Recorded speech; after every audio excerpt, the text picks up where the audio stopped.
listening to Clarity on Fire, a podcast for people who know what they don't want out of their life and career, but aren't sure what they'd rather be doing. In a world where it's easy to exist, but hard to feel alive, we, Kristen and Rachel, two certified life and career coaches, are here to help you cut through the information overload, get unstuck, and focus not just on how you can have a career you're passionate about, but how to create a whole life that feels fulfilling.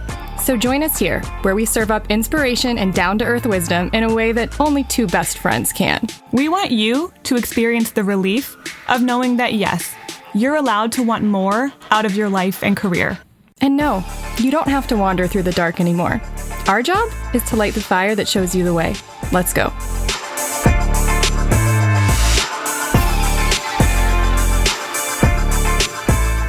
Hi. Hello. Whoa. Well, okay, that's how we're gonna start. We're just gonna keep going like that. That one take. Not gonna do that again. Hello. Wow. Well, I was about to say I've never been less prepared for a side chat. Yeah, usually we have a little bit more of an outline or at least nothing. A completed thought process. Nope, not a completed thought. A vague intention is all I have. But you know what? It'll go where it needs to go. It always does. No one can say where it should go because there's no should. No, there's no should. And there's no one in charge except me and you, which we can do what we want. For better or for worse. Wow. Anyway, so hello to all of you. And okay. So my vague intention when Kristen came over today was, would you like to talk about our up-to-date, like 2024 hot takes, maybe not even hot, just takes on job stuff, career stuff? Like, that's it. What can you, wow, are you riveted? Do you want to keep listening? Well, I do think when you've been doing something for as long as we've been doing things, there are times when I will think back on what we said, certainly in old blog posts or in old live workshops that we used to do, or even on the podcast. We've been doing this almost 6 years now. I know, even that feels recent, but some of the early ones are not that recent. No. And I've evolved. I feel differently, or I have a new perspective than I had then, which you should. I think you should. Evolving human who it's not set in your ways and shutting out new information, you should have new, different perspectives. Yeah. Especially when this is the world that we live in with our clients all the time. I don't think my perspective has changed a lot in the last year or two necessarily, but I just do. The older I get, the more I see such a difference between how I feel now and how I felt like a decade ago. And for sure, I just feel like it's worth talking about, like, how do you feel now about all of these? We're not talking about everything job and career related, but like some major things that we used to be maybe really hung up on that I just no longer care about. Like, okay, here's I'm going to start with this. This is the biggest difference for me. And then I might go back and explain why I think this happened, what made the difference. But the biggest difference for me in like my mid 30s versus like mid 20s is that I cared so much about career stuff back then. I cared about it, oh my God, to like a burning degree. I so desperately wanted to figure it out. It was all consuming, mentally all consuming. Mentally, emotionally, all consuming. I absolutely had made it part of my identity. For sure. Yeah. You know, it represented who I was. And I needed to like make a name for myself. Maybe this is normal in your mid 20s. I do think a lot of it is just part of the phase of life that you're in.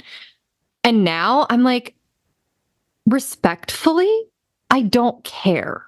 Like nearly at all to the same degree that I really cared about it back then. And I like am Should I say what I'm about to say? I feel like you should always say the thing that you're wondering if you shouldn't say, because it makes for good podcast content. I don't want to be prescriptive. Like, I'm hesitating to be like, and this is how everyone should be, because I don't like that. I don't like when other people do that. I don't think we should generalize that hard for the most part. And I'm like, was that healthy? I'm tending to think that part of the reason I care less now than I did a decade ago is not just because I got older and I got wiser. I think it has more to do with the fact that I healed and I got healthier. And I started to just crave more balance. And things like that just started to matter less to me. Not that they don't matter at all, but that it doesn't rile me up in the same way that it riled me up a decade ago. And I'm just going to say it. I sort of feel like everyone should kind of try to feel that way. Oh no, wait, is that wrong? Let's examine whether or not I'm right to say that. Okay, this is a good question. Was that incorrect? As a career coach, quote unquote, should I be saying, hey, I think everyone should try to care less about their career? I think the answer is a nuanced yes. I think there are ranges. So there's like a healthy range, and then there's an unhealthy range on either side. Of what? What is the range? How much you care, how important your career is in your life. Yes. So if you're in the healthy range and you're, for example, primarily a thriver, it might look like you don't care that much. But it's healthy for a thriver. Exactly. Yeah. Now, I think fire starter, for example, is always going to care more about their career, or a side hustler, for example, right? So people who that because of their passion profile, because of their value system around work, they're still going to probably care more about work than other people. Mm-hmm. And then there's the unhealthy ranges. So on the one end, there's the unhealthy range of you care way too much to the point that you have made it your identity. Well, like, and you don't know who you are without it. What are we compensating for? Exactly. Yeah. And a thriver is going to hit that range, that unhealthy range, probably sooner. And a fire starter might have a higher threshold before they get to the unhealthy range. You see what I'm saying? There's like a healthy range, and then you're going to fall somewhere in there, or there's an unhealthy range where it gets almost obsessive. Or maybe you don't care like at all. And like, it's kind of bad. I mean, honestly, wait, I think I've fallen in there a time or two. Oh, I've definitely been there. I think that's usually called burnout. I think that's true. You're just like, I just can't care. And like, honestly, that's a normal, I mean, not to go on a tangent, but that's just like a normal casualty of the way that we live, which is like asking a lot of us.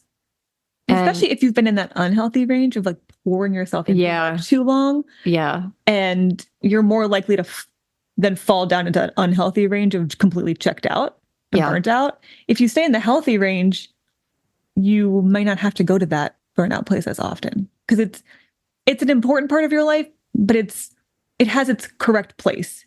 Proportionally, it's correct for you. Yeah. Yeah. Okay. So I'm just, again, thinking back to a decade ago, I'm just going to say this about myself. Okay. This is just about me, though. If it's relevant to you, you can take it for you too. I had really unrealistic, unhealthy expectations, I think, of how I should feel and what a job should be able to do for me.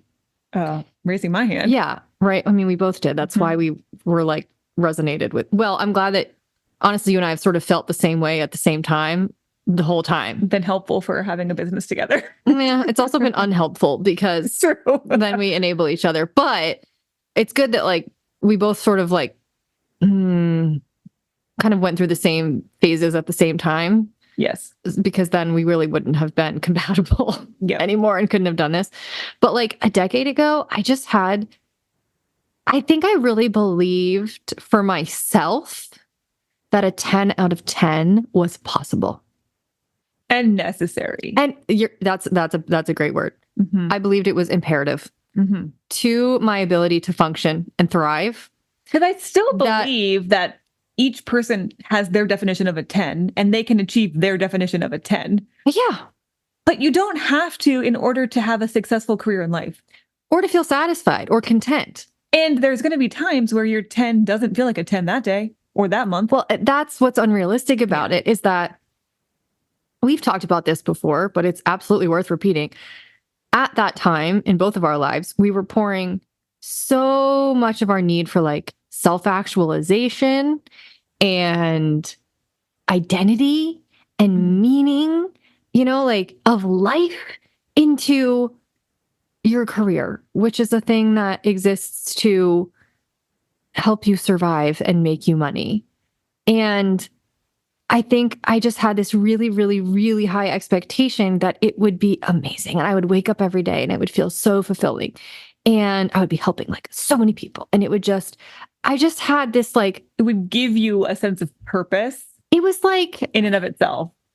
Okay, so so Taylor Swift is on the brain because we were just like recording the outro of last week's episode. We're doing it all on the same day, okay? So we were talking about Taylor in the outro of Kayla's episode. And I'm like, that's a fire starter, right? That's someone who had and has the biggest career aspirations. And it's rare to meet someone whose aspirations are that big, right? Mm-hmm. Like, and I think it's very rare. Well, let me put it this way. For someone's aspirations to line up with their actual ability to get there and their willingness to get there. To do what it takes to get there. Mm-hmm. She's a rare example of someone for whom all of that aligned. Plus, luck and privilege and all of those things, right? Personally, I feel like I had overblown expectations, like Taylor Swift level Eras Tour expectations of what my career would be like, and absolutely no Taylor Swift willingness to get there. You know what I mean? Or ability. Like I just don't really feel like those things were matched. It's like I want to live like a thriver, but then have the success of Taylor Swift, who is great. It's like, well, girl, those two things don't line up. And so I think part of my journey to health and balance has been adjusting my expectations and lowering the bar. This is going to sound so depressing, but I don't mean it to. Lowering the bar of what satisfies me. And actually, I don't think it's depressing at all. I feel so much more satisfied career-wise now with less than I did a decade ago. Yes. When I wanted so much more. And I had no idea how to get there. And I felt like I was just constantly like striving and gripping and trying to climb up to these huge aspirations. And the reality is, even if we had achieved them, I don't think I would have wanted to do what it would have taken to maintain that. I don't think so either. I don't think I would have been that happy with that reality had it actually played out the way I thought I wanted it to. And now my career is kind of a mashup of random stuff that I like. With not a whole lot of direction sometimes. I'm not even sure. It's bold to call it a career, but you're doing it. Not sure if that would count, quote unquote. And I feels great. Yeah. Feels great. Feels great. Better. Mm-hmm. Yeah. Like being satisfied with less is actually a real baller move. And I know people don't say that word anymore. I'm old. I know that the Gen Zs don't probably say that, but I don't know what they do say. I'm sorry. We got to just own our millennial. I don't care.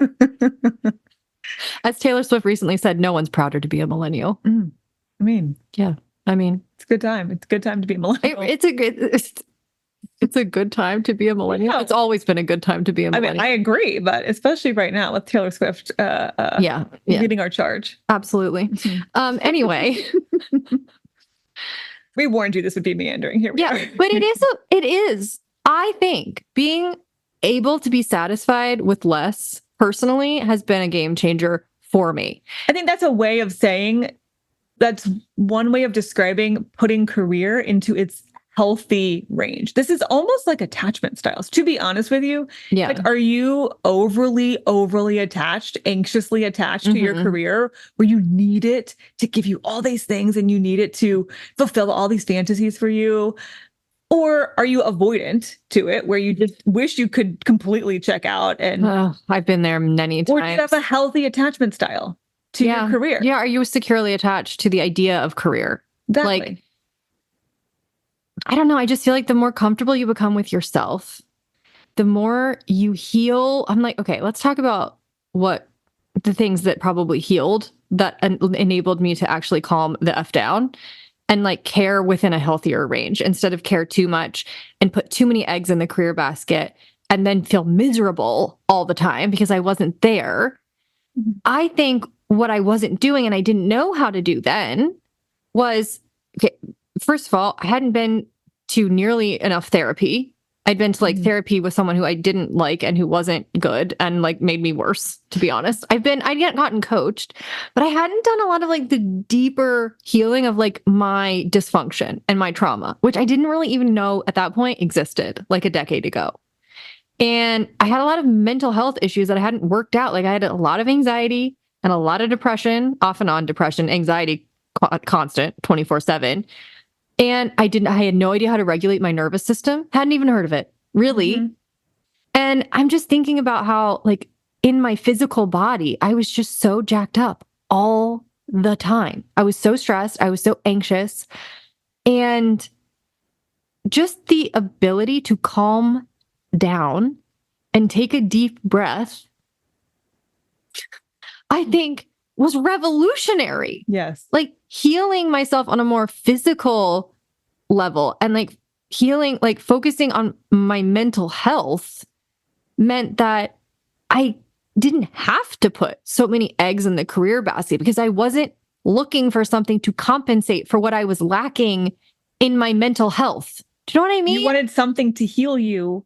And you thought externally, career right? The right career would fix all my problems, and that's not where healing comes from. No, healing doesn't come from getting a job. If you healed yourself first, then the career does. It's not so.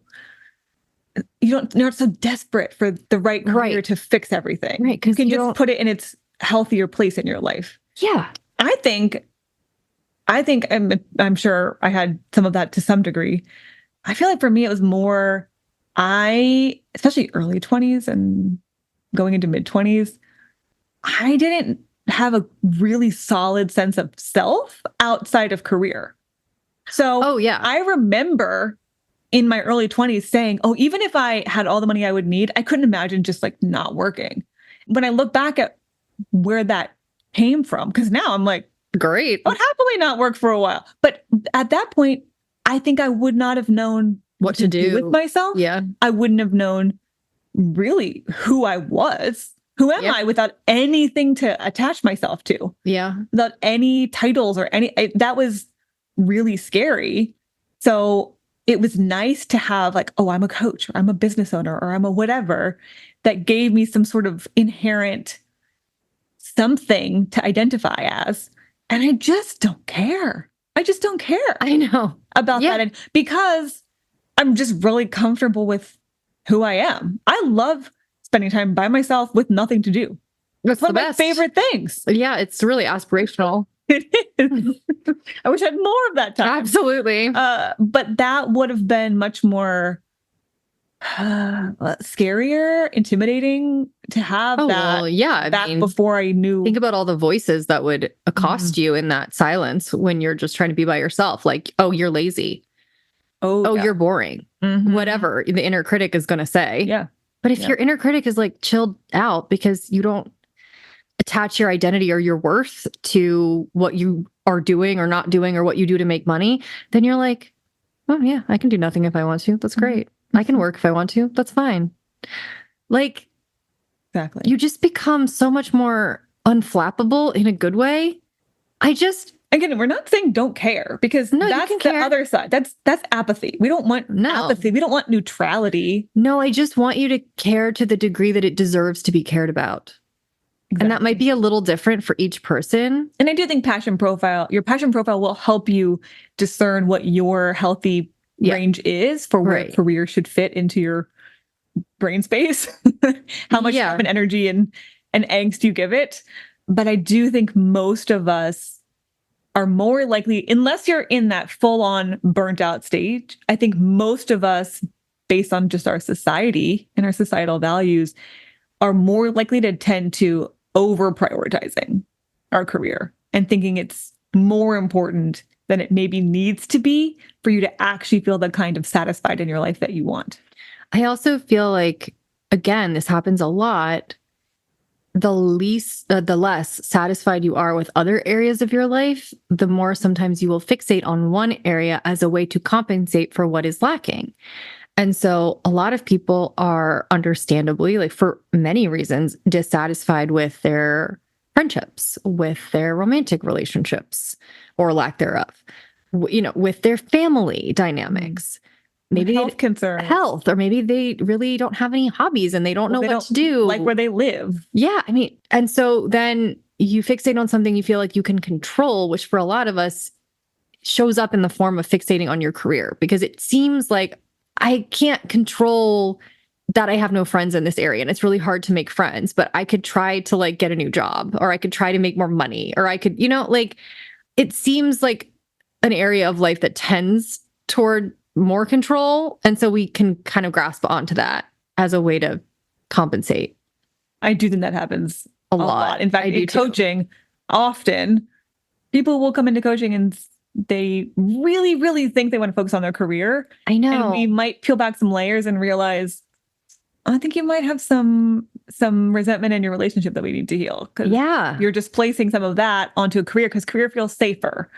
Or you might have some family issues that are taking up a lot of emotional bandwidth, and you're now fixating on the thing that you think you can control. So that happens frequently. And how many times have you seen a client start with you, and as you help them heal and they become more calm and balanced, and then as they start to discover aspects of themselves beyond their career, like their values, the things that they're interested in, like the kind of friends they have, or the kind of, I don't know, connections they want to make, hobbies they want to start, like all of a sudden you see them start caring a little less in a good way about the career stuff. Not that they stop caring about it, but they stop hyperfixating on it because they start to craft a balanced life. I would say that's almost every time. Yeah, almost every time. And it's a good thing that happens. Yes. Yes. Because we don't want one aspect of life to, like, if you think of your life as a pie and you cut up slices of the pie, you don't want your career to be 80% of your pie. No. That's not a very balanced, satisfying life. It's big because it takes up a lot of time. So it's understandable that it is bigger, unfortunately, than other pieces of the pie. Even if they're not all balanced in equal slices. No. But you don't want it to be the majority of your pie, and then you have a tiny little sliver for everything else that you care about. That's called unhealthy attachment style. It's just, I've never seen that work. I've never seen that lead to like fulfillment. I don't think fulfillment is found in one slice of anybody's pie. Mm-hmm. Fulfillment is like a whole pie kind of a situation. You got to tend to the whole damn thing, which we've said a number of times in various different ways. When we're talking about coaching and why anyone would work with us, this is why, is because you got to need to work on the whole pie. You can't just fixate on one slice and assume that that's going to make everything better. It's just not. And and sometimes you need to make that a smaller slice. Sometimes you need to make the other slices bigger. Exactly. So that, again, we're putting career into its rightful place in your life. Right. It doesn't deserve to be everything. Such the center of attention, I don't think. And we understand, again, you spend a lot of time there. You spend a lot of time working. And we need to, and unfortunately, we need the money to pay for our lives. It's really annoying that way. I get it. But I also just don't think it deserves, to the degree that a lot of us have hyperfixated on it, the level of hyperfixation that we have given it. And like, what I wish, this feels, I don't know if I'm allowed to say it again, but I'm going to do it. You got to do it. For the most part, I really have gotten to the point where I wish people would stop searching for a 10. And they would just be like, I'm all right with a 7 or an 8. Now, I know that's not going to be true for everybody, and I'm okay with that. I'm not actually, like case by case basis here. But if I zoom out and I just I think about everybody I've coached, and I think about the themes that I've witnessed, I feel like the people who have it the most figured out and they feel the best are the people who are like, you know what? I like this job. I'm grateful for it. I'm glad that I ended up here. And like, there's a lot of things I really like about this. And you know what? There's some things that annoy me. There's some coworkers who I have a client who will probably listen to this and laugh because she is not American, so she can say this and it makes sense. But she has a colleague who she calls a wanker. And, must be a Brit. Kind of, yeah. So, it's like you're going to have a wanker colleague, from time to time. Or you are going to have aspects of your work that you just don't love. And like, I think where I've struggled and I've seen other people struggled is thinking that like, that's a problem. Mm-hmm. Like you're always going to have a wanker colleague. You're always going to have aspects of your career that are not satisfying to you. And if that isn't a deal breaker, and if you realize, you know what, like it's a job. It doesn't define who I am. It serves an important purpose in my life. And there are things about it I'm really grateful for. And there are many aspects of it that I appreciate and that are good for me. And those things override the negative things. Like I'm not saying half of it sucks and half of it's fine. That's not healthy enough. I mean, like 70% or more of the time, I'm grateful for it. I'm glad to be here. It's serving its purpose.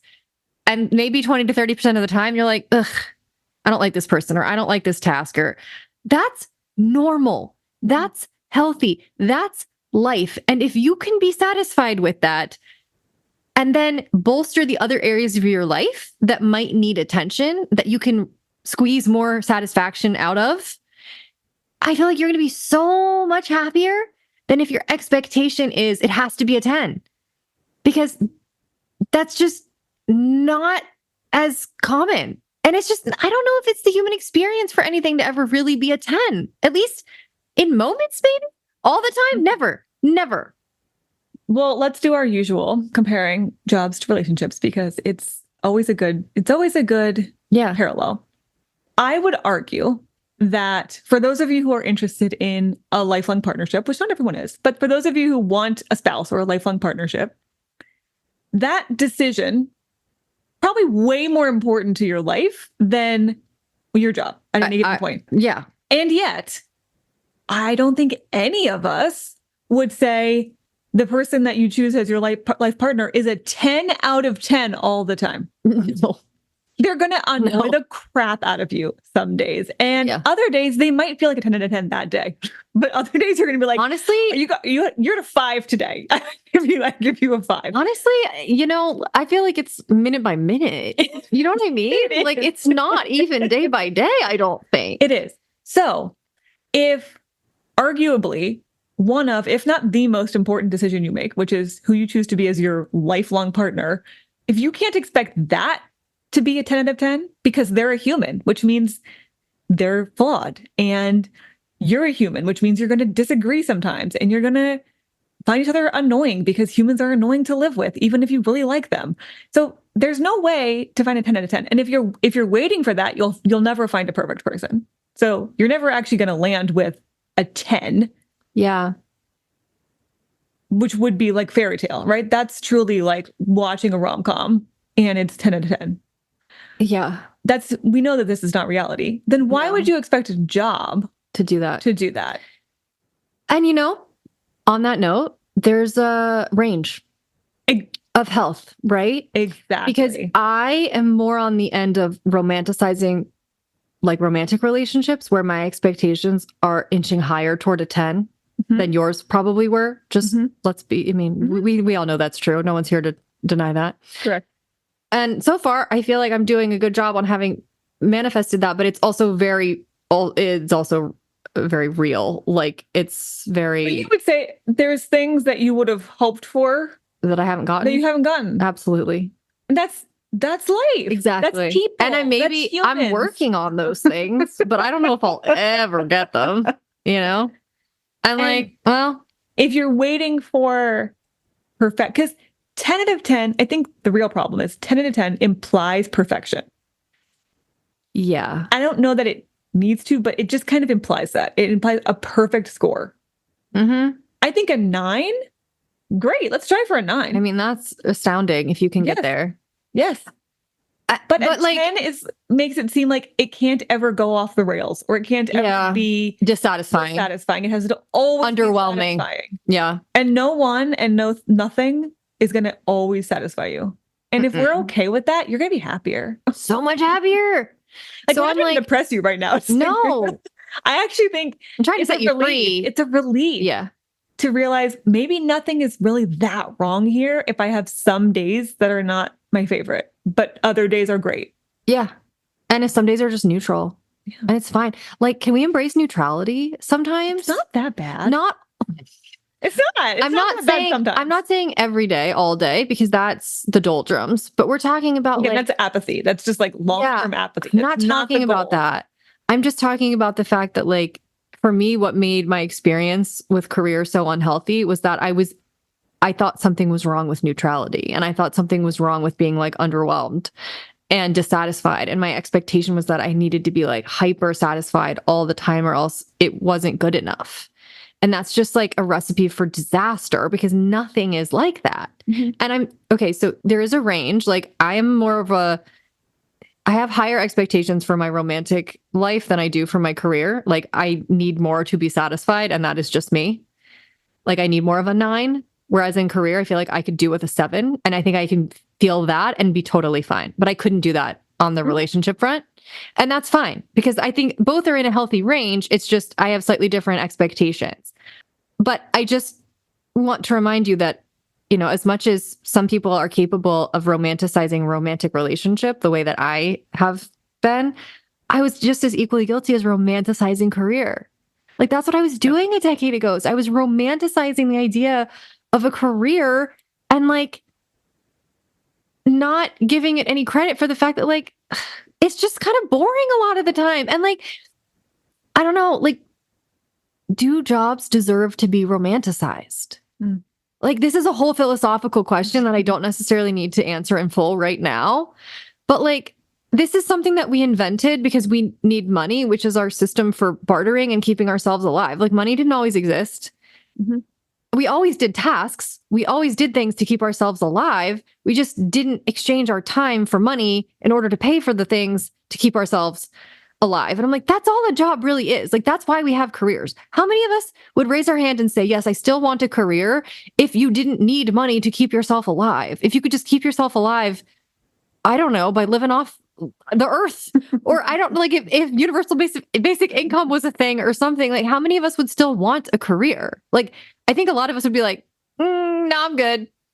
And that's not to say you wouldn't do anything. But no, you would probably do plenty. The same as a career in the traditional sense that we're used to it. Right. So I'm like, if the only reason we're doing it is because this is just the system that we were born into, and it is what it is, and we can't change it. Like, I alone cannot change capitalism. And, like, this is the world that we were born into, and this is how you make money, and this is how you survive. I can't change that, and neither can you.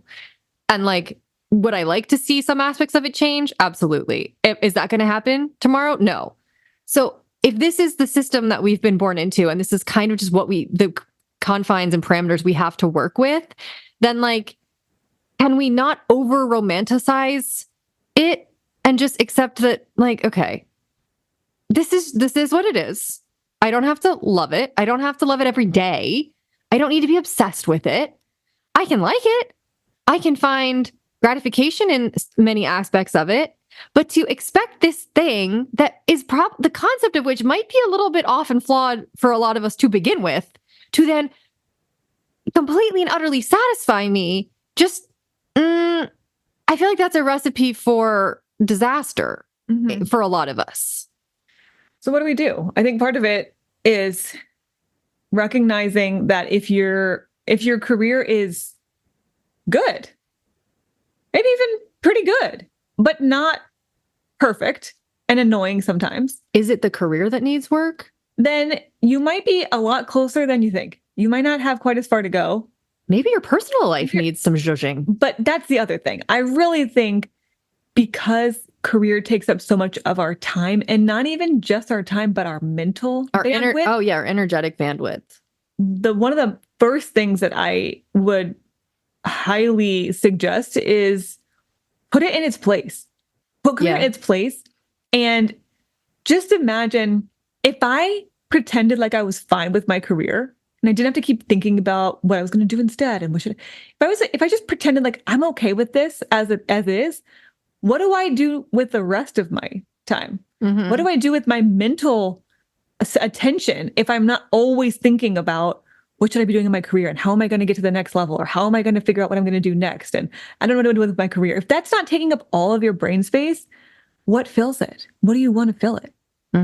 That alone might help build up some of those other pieces of your pie to a healthier degree and put career a little bit more in its rightful place. I feel like what ended up being the theme of this in hindsight was like, can we take this down a peg? I know. It's like, can we like kind of, like put it in its place? Like it's gotten a little bit big for its britches. Yeah, I feel like careers are high on its horse. You're kind of obsessed with me. Can you like do that? Oh, like you're so obsessed with me.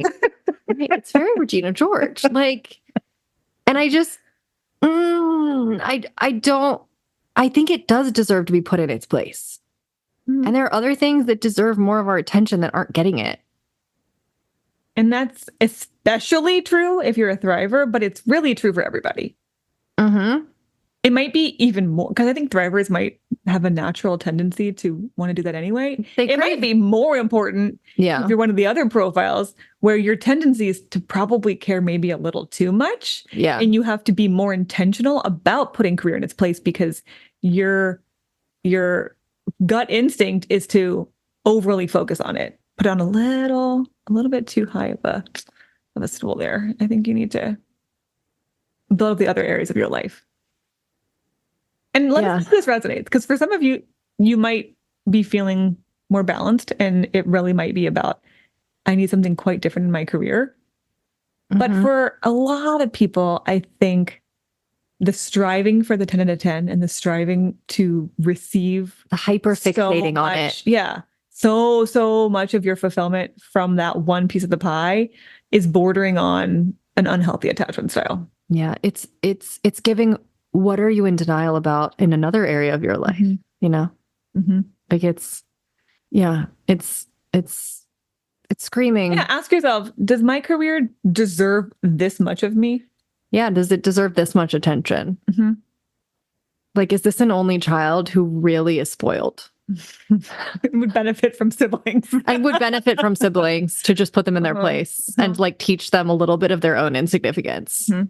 Yeah. That's actually a good analogy, because I do think some parents, once they have kids, which naturally take up a lot more of their time and attention, it puts their career more into its rightful place. Yeah. You cannot be quite as obsessive when you have a 2-year-old and a 4-year-old, or, of course, it can make you more obsessive about money and like, because now you have all these expensive children and bills that you didn't have a lot more to think about. So career can't take up quite as much brain space anymore. Right. But it's like, I think a lot of the things we probably used to fixate on previous to that, like they just don't get the same. It's like, it takes more for something to register as a problem on that front, because we just don't have the bandwidth to care. And that's not necessarily a bad thing.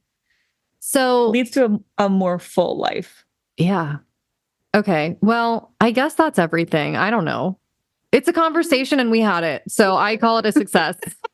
And we would be curious, because I want to make sure we're not just giving, I know we're not just giving our experience, because we coach a lot of people and we're giving more universal experience, but I know there are exceptions to this. Not everyone is going to agree to this. This might have triggered you. And by the way, this podcast exists at least 50% of the time to trigger you. To get you thinking in a new way. Well, that's what I mean. Challenge a perspective. And you don't have to agree with us, but it is valuable to hear a different perspective than what the normal dialogue in your head is. Yeah, you could have heard all of this and then decide, you know what, I don't really vibe with it. And that's fine. But if you do, I hope it feels like a relief. Yeah. Or it at least makes you feel however you responded to it, it makes you feel like good about what you're doing and how you're living your life. And if not, then it makes you think about how you might like to make a change. That's the point. Always. All right. Well, yeah, like let's hear how much you agree or disagree and on what spectrum, because there's probably not a hard yes or a hard no. There might be like a maybe or a some of this, some of that, whatever. We'd like to hear. So please feel free to leave a comment, link in show notes, or you can just go to clarityonfire.com/podcast. And this episode will be, on the latest episode. right there on the front page. Okay. Just leave a comment there if you want. Let's see. We might spark a whole debate here. Yeah. I mean, I love a debate, so I'm not afraid of that. Okay. So, oh my goodness. What is it? We'll be back next week. I haven't decided yet. I have an idea of what we will be back with, but I can't say for sure. So I'm not going to promise anything. You'll find out next week. Yeah. Okay. See you then.